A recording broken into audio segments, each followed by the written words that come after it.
Kanchipuram Vakula silks నాణ్యత మా ప్రాధాన్యత. మదీనాగూడ, మియాపూర్, హైదరాబాద్ లో త్వరలో శుభారంభం. నమస్కారం, వెల్కమ్ టు ఐ డ్రీమ్. నేను మీ విజిత. ప్రస్తుతం మనతో పాటు ఉన్నారు ప్రముఖ ఆధ్యాత్మికవేత్త, శ్రీ విద్యా ఉపాసకులు, ఎంతో మందికి మంత్రోపదేశం చేసిన గురువుగారు శ్రీ గురు కరుణామయ్య గారు మనతో పాటు ఉన్నారు. ఇప్పుడు గురుగారితో మాట్లాడి మన సందేహాలన్నింటినీ నివృత్తి చేసుకుందాం. నమస్కారం గురుగారు. శ్రీమాత్రే నమః. గురుగారు, ఇంట్లో ఎవరైనా చనిపోయినప్పుడు వాళ్ళకి సంబంధించిన వస్తువులన్నీ తీసి బయట పడేయలేము. ఆ వస్తువులన్నీ ఇంట్లో వాళ్ళకి సంబంధించిన వాళ్ళు ఎవరో ఒకరు వాడుతుంటారు. అలా వాడటం కరెక్టేనా? అసలు వాడటం వల్ల ఏమైనా దోషం అనేది కలిగే అవకాశం ఉంటుందా?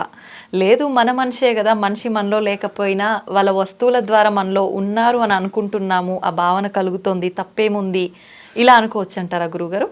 చచ్చిపోయిన వాళ్ళ వస్తువులు వాడకూడదు అని అభిప్రాయం ఉన్నవాళ్ళు, అంటే చెడు జరుగుతున్నారు, వాళ్ళ ఇంటి అడ్రస్ ఏదో చెప్తే మనం వెళ్ళిపోదాం.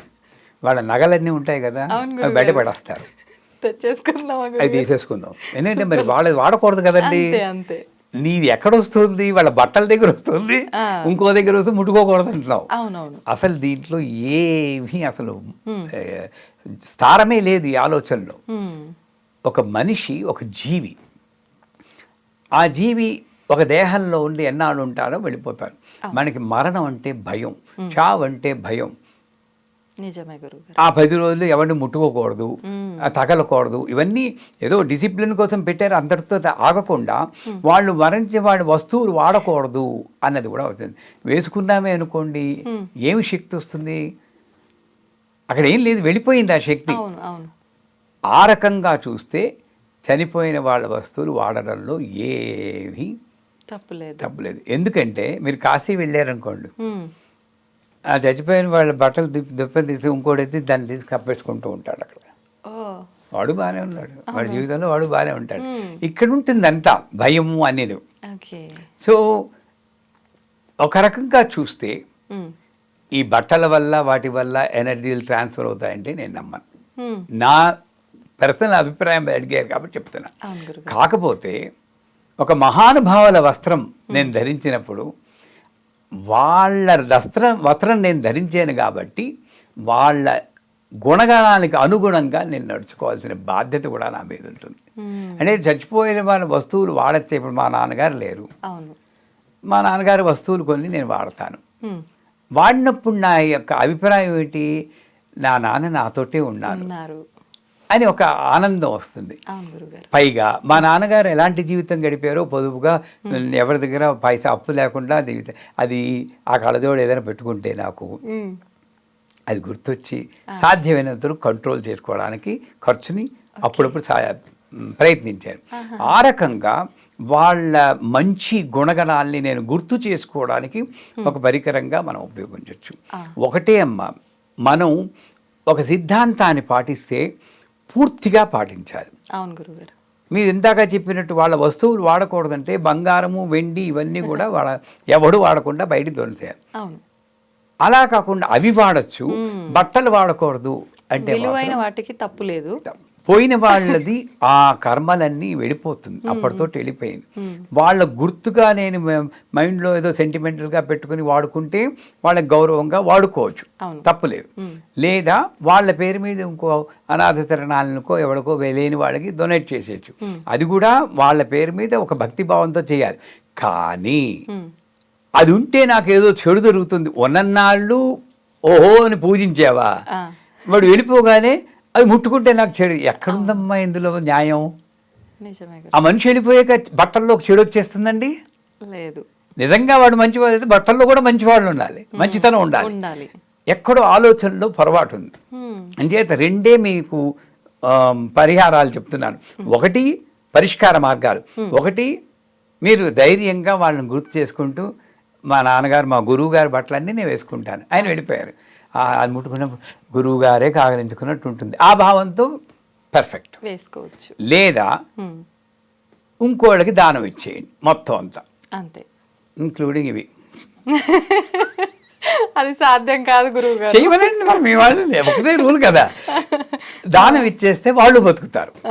కానీ ఆ దానం ఇచ్చేటప్పుడు ఇవి మాత్రమే ఇస్తాను, అవి ఇవ్వను, అదైతే నాకు ఏదో కర్మలు అంటుకుంటాయంటే ఆ భయపడడం, పోయిన వాళ్ళని అగౌరవపరచడమే కానీ మరొకటి కాదని మనవి. గురుగారు, ఇప్పుడు మామూలుగా ఒకరి చెప్పులు ఒకరు వేసుకుంటే వాళ్ళకున్న ఏదైతే శని అనేది ఉందో అది వీళ్ళకి వస్తుంది అని చెప్పి అంటుంటారు కదా గురుగారు, మామూలుగా బ్రతికి ఉన్నప్పుడు. అట్లాంటప్పుడు వస్తువుల్లో ఏదో ఒకటి ఉంది అని నమ్ముతున్నాం. మరి మనిషి చనిపోయిన తర్వాత కూడా వాళ్ళు లేకపోయినా వాళ్ళ వస్తువులపై ఆ ప్రభావం ఉంటుంది అనే వాళ్ళు కూడా ఉంటారు కదా గురుగారు. మీరు ఇందాక వాళ్ళు ధరించిన జోళ్ళు, దాంట్లో జోళ్లలో చెడే ఉంటుందండి. మరి గురు పౌర్ణమి వస్తుంది, గురుపాదుకలు అంటాడు. అవును. మరి నేను తొడుక్కున్న జోళ్ళు వాళ్ళకి ఇస్తాను, కర్రజోళ్ళైనా ఏదైనా, నా చెడంతా వాళ్ళకి వెళ్ళిపోతుందా? వాళ్ళు కళ్ళకొద్దుకు తీసుకుంటున్నారు. మరి నా బుర్రలో ఏదో ఎక్కడో ఫాల్ట్ ఉంది. ఆ జోళ్ళు అనేప్పుడు చెడుతూనే ఆలోచిస్తున్నాను. జోళ్లల్లో ఆ మనిషి ఎటువంటి వాడో వాళ్ళ కర్మలు ఉంటాయంటే నేను ఒప్పుకుంటాను. కానీ ఇంకోళ్ళ జోళ్ళు వాడితే నాకు చెడు జరుగుతుందంటే, జోళ్ళు కాళ్ళ కిందకు ఉన్నాయి కాబట్టి అది చెడు అంటే అది లాజికల్గా కరెక్ట్ కాదు. ఒక రకంగా చూస్తే ఈ వస్తువుల్లో ఏమీ లేదమ్మా, మైండ్లోనే ఉంది. నీకు జోళ్ళు చెడంటే వీటిల్లో కూడా చెడు ఉంటుంది. కొంతమంది దీన్ని కరిగించేసి వేరేలా వాడుకుందాం అంటారు. అవును. కరించేసి రూపం మార్చిన మూలమే, వాడు ముట్టుకున్న బంగారమే, వాడు ముట్టుకుని జోడే. ఎక్కడ పోతుంది ఈ కర్మలు? అంచేత నువ్వు చచ్చిపోయిన వాళ్ళ వస్తువులు ఎందుకోసం వాడుతున్నావో నువ్వు నిర్ణయించుకోవాలి. నా అవసరం కొద్దీ వాడుతున్నానా? అప్పుడు అన్నీ వాడు. వాళ్ళ కుర్చీ వాడు, వాళ్ళ కుర్చీలో కూర్చుంటారు.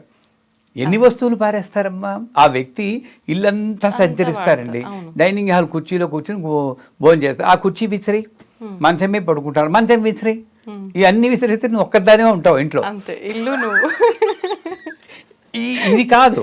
అంచేత నేను నా ఆలోచన విధానాన్ని మార్చుకోవాలి.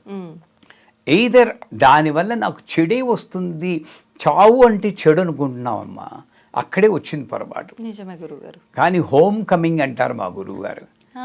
ఎక్కడి నుండి వచ్చామో అక్కడికి వెళ్ళిపోతున్నాం, హోమ్ కమింగ్ అంటారు.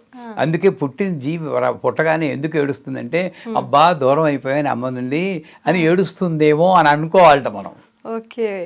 మరి ఇది కదా నరకం కదా.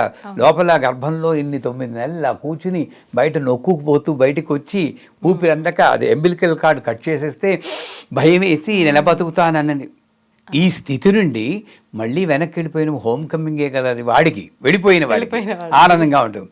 కానీ నాకు ఎప్పటి నుండో ఒక చావంటే ఒక భయం పట్టుకుని, మరి పెద్ద పెద్ద స్వామీజీలు వెళ్ళిపోతూ ఉంటారండి.